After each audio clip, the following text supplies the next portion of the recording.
here for today's class, probability and statistics for data science. So as I told you earlier, we are just going to see some basics on why do we need probability and statistics for data science or big data analytics. Then we'll go on to see on applications of probability and statistics. There are a lot of concepts in probability and statistics can be useful for us. So today we will see some brief introduction, and as we are going to see a series of lectures on this, and some of the lectures I'm going to deal with, like for example Markov chain, how Markov chain process can be useful for predicting things. So we will see some problems, we will solve some problems as well.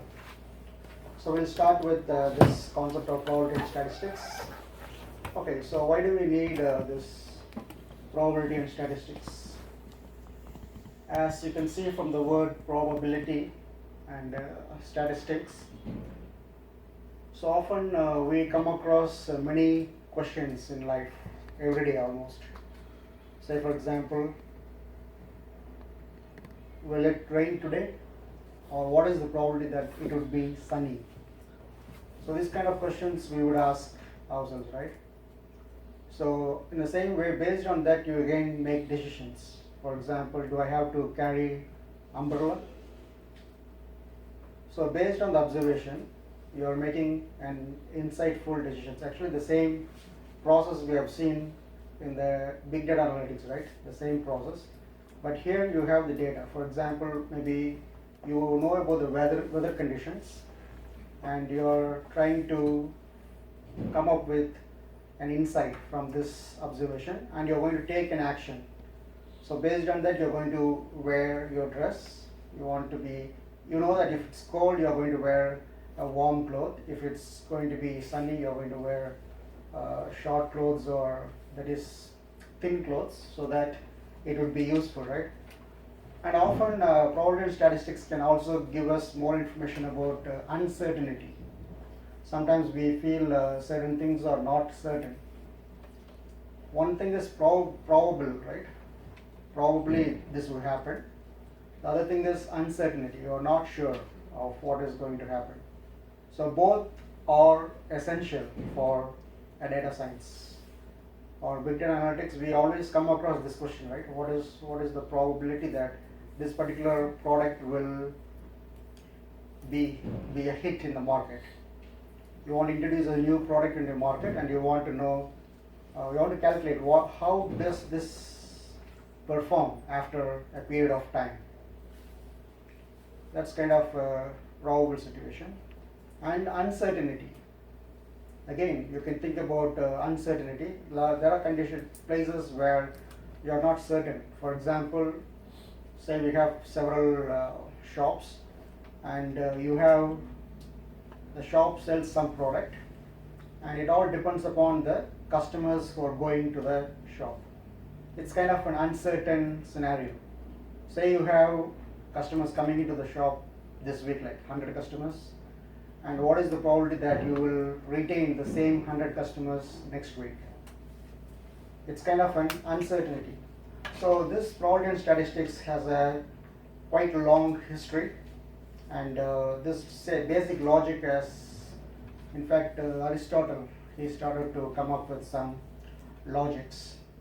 But today we have, in fact, been in a very high level. I mean, we have scientists who have worked on this probability and statistics for hundreds of years. Especially in recent times, we have been using this. I mean, we are applying this probability and statistics for various applications. Let's see a few points on that. So one of this here is the social bookmarking. So we know that we as individuals are part of different social medium, and we have been often tagged, right? Even for example, if you're going for some Google search, and if you want to look at some image, say for example sky, And then if you want to look at sky image in Google search, you will also find different tags to it. There's other options comes along with it. Maybe ocean, sky in ocean, sky in mountain, and so on. So that's kind of tag for that particular thing for sky. But as we are in the social medias, at times we want to bookmark something, we want to get socialized, and we get tagged with many other things. Maybe you are part of, say, LinkedIn, and you have been tagged with LinkedIn to, say, for example, to learn something, to your course.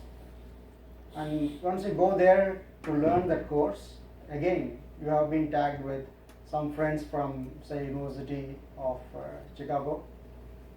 And again, once you go there again you have been bookmarked, and they know that, okay, this guy is from Korea and he has been here in University of Chicago. I mean, through online, some platform, through some platform you are going through this whole cycle.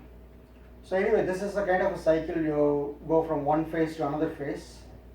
Later on we will see how we can use some probabilistic model to consider this, because you are moving from one state to another state. Even without your knowledge, you are in fact being bookmarked in some place.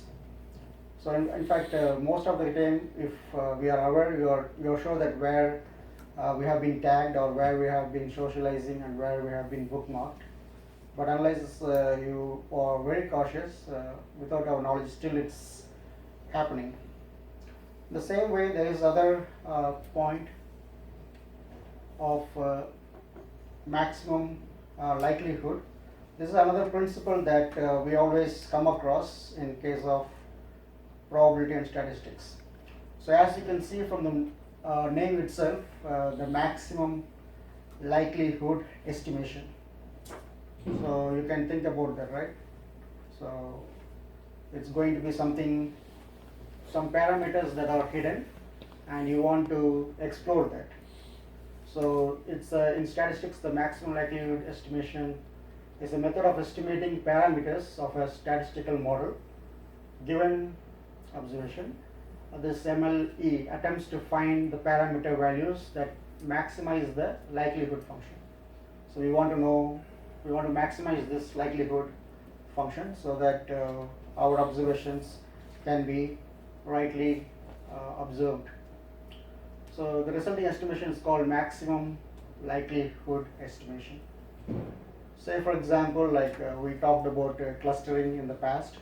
We want to retrieve two documents and we are comparing the similarity of the document.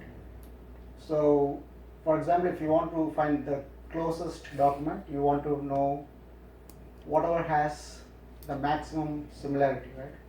The same way, we want to look at the maximum likelihood. So today we will not discuss much on that. Anyway, just want to show you why probability has been used. Later on we will see how Gaussian distributions in the maximum likelihood estimation might help us to estimate this function. And you might also come across brute force methods. So it's kind of a numeric method as well. So that can also be helpful for us. So that's another issue with this probability and statistics. So if you want to really calculate this stuff like maximum likelihood, here is an example given. Suppose we are interested in heights of adult female penguin, but are unable to measure the heights of every penguin in a population, because if you are going to measure all the penguins, then it will take cost, like it takes time in fact, and penguins are not that easy to be found, right? It's going to be in Antarctica.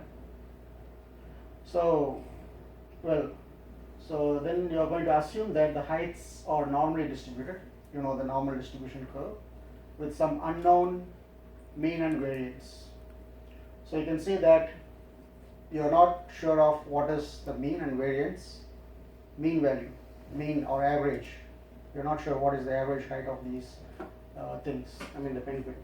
So the mean and variance can be estimated with this maximum likelihood estimation while only knowing the heights of some sample of overall population, like sample penguins. You take like say 100 penguin and you try to estimate the effect of, the height of say 1000 penguin. The same is true with the other applications. So yeah, the maximum likelihood estimation would accomplish that by taking mean and variance as a parameter and finding particular parametric value that makes the observation or observed result the most probable given the normal model, right? So we are coming back to the same point, the most probable given the normal model. So we are not talking about extreme conditions. So we are just talking about normal conditions. We assume that the whole thing is normally distributed. So the same application can be used for other purposes, and we are trying to again estimate the values, the maximum likelihood values. So this is another example of how we can apply the statistics and probability for our application here. Then comes this collaborative tagging. It's kind of a social indexing or collaborative tagging. Yeah, it's also called social tagging or social indexing. So it has been argued that this collaborative tagging system can provide navigational cues for wayfinders for other users to explore information. Other user, not only you, the others who are trying to collaborate with us, they can explore information. For example, suppose you are in ResearchGate, right? So you know that there are others who collaborate. Maybe you are not sure who he is, but you know that somehow he is related, maybe with your same research interest. So notion is that given the social tags or labels that user creates to represent topics extracted from web documents.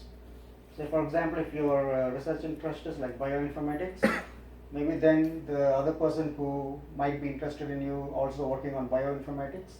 So that's kind of a topic that has been extracted and that has been used to tag you both as collaborators, or somehow you are being related. And even recommendations are made, right? Sometimes you work on some area and then other person has published some work, has published a paper, is related to say bioinformatics, then a recommendation is given to you, maybe you are interested in this document. So yeah, interpretation of these tags should allow the other user to predict the contents of different documents efficiently. So these are some of the application of collaborative tagging, and in fact this is kind of a research area these days. People are also using social bookmarking, collaborative tagging. They are kind of used as a research field, and even we are talking about the small world problem, right? Even for the small world problem, we can think about these two concepts about the social bookmarking as well as the collaborative tagging are somehow related, because we are still talking about the connections between people, networks, how they are connected and what is their distance from one person to another person. All these things are also involved in it. Yes, still we have many challenges in this regard, because we have massive amount of data to be indexed, the so-called indexing. The social tagging is also called social indexing. And you have, we talked about clustering and classification again. So that can also be done. You can cluster the group of researchers together in the network. And you might also perform some temporal analysis in this.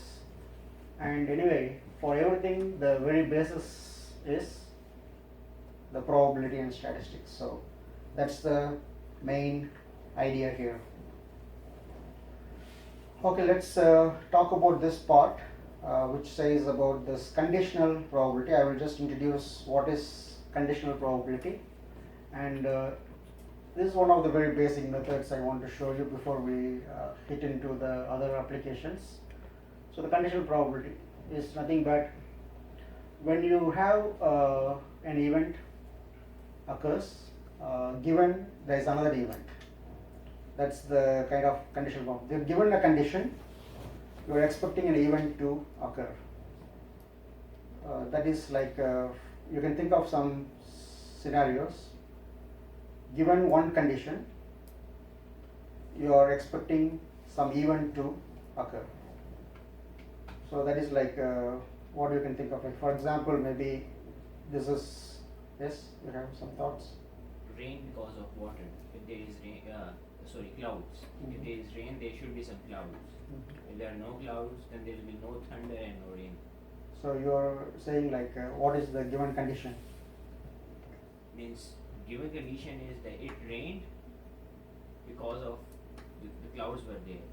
So the presence of clouds is the condition that is given. Given the cloud, you are expecting a rain. Yeah, Is that? It sort of means rain depends on clouds to be there. If there are no clouds, then there will be no rain. But if there are clouds, there can be rain or cannot. So in this way, yes, rain depends upon cloud. So event that. So your expected event is rain anyway. Yeah. So your expected event is rain and your condition is cloud. Clouds. Yeah. Okay. So you are thinking in that perspective. You have any other thoughts? Hard work, good marks. Mm-hmm. Hard work is a given probability and good marks. Mm-hmm. Okay. So hard work Yes. is your condition, a given condition or given probability. You know that okay, this guy is working hard and his probability, the condition in which he is working hard is like maybe 90%, Yes. and then High marks. the event that you're expecting is that high score, high marks. Yeah, that can be one good example as well. So this is how we write the conditional probability of an event A given event B. So there you can see P A of B. So you're given with A and you're expecting the A given there, so you have to see how it happens like for the B. So here in this diagram you can see an example. So it's kind of yeah. So it clearly shows that there is some relationship between this whole weather condition. The outer circle is the weather, and inside the weather you have like it can be sunny, it can be rainy, or it can produce thunder. But there is some things like they are kind of close bond between rain and thunder, which means that thunder would never occur when it is sunny. Do you see that? And also like thunder would only occur when it rains. That's a kind of a condition. It would never happen otherwise. So here is like what is the probability of a rain given we see thunder. That's one of the basic part. And what is the probability of a rain given it is sunny? So that's another question that you can think about. So there are a lot of other questions you can come about, right? So you can also think of other scenarios like this, and you can come up with some questions. And based on the questions, you are coming up with some observation as well. But even before you come up with these questions, do you really need these questions? Anyway, it depends upon our interest, right, or what we are looking for. So let's see here this conditional probability. So we have the same picture here.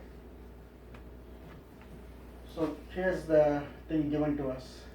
So we see that the event thunder would occur when it rains. What is the probability? 1, right? There's one probability. Like every time when it thunders, thunder only occurs when it is raining. So that's given there. And there is always raining when we see thunder. Yeah, that's given there. And so what about this probability that rain and sunny.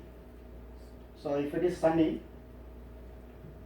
can we expect rain? Less than 0.5. Yeah, so the probability is kind of very less, right? So we can clearly see from here, this again is being represented pictorially.